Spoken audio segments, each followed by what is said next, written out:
Hi, I've been asked on more than one occasion where it is that the concept of wedgewise was originated and how the Triamond bracket was developed.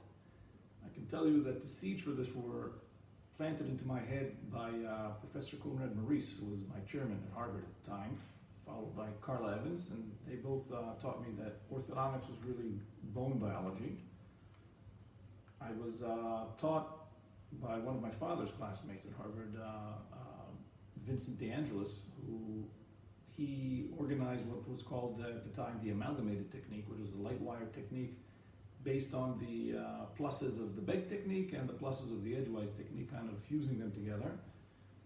And everything actually kind of burst into my mind when I was reading one of my father's textbooks on the biology of tooth movement, because from those pages I realized that we knew that we were doing things that were a bit inefficient or biologically questionable, but we were getting good clinical results. So we kind of go along with the benefits that the edgewise appliance gives us in order to achieve our goals. But the thought was planted in my mind that we could be doing it better.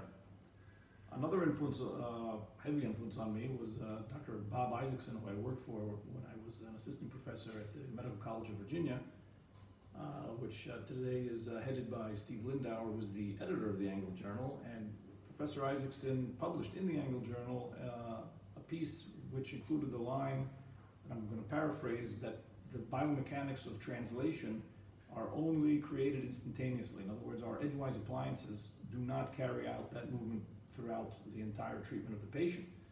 In fact, he went on to say that none of the existing appliances that we use can maintain that kind of biomechanics.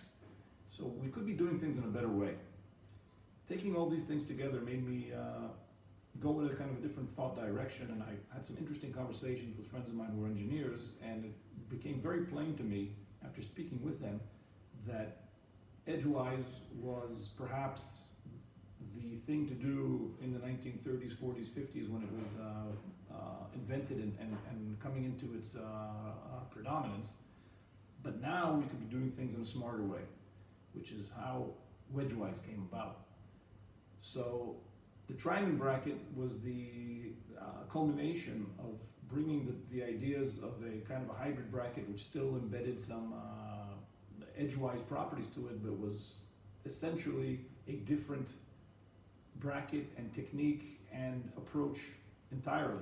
Biomechanics is still biomechanics, but now you get what you actually build into your appliance, and it works much more predictably than what will happen with a edgewise appliance.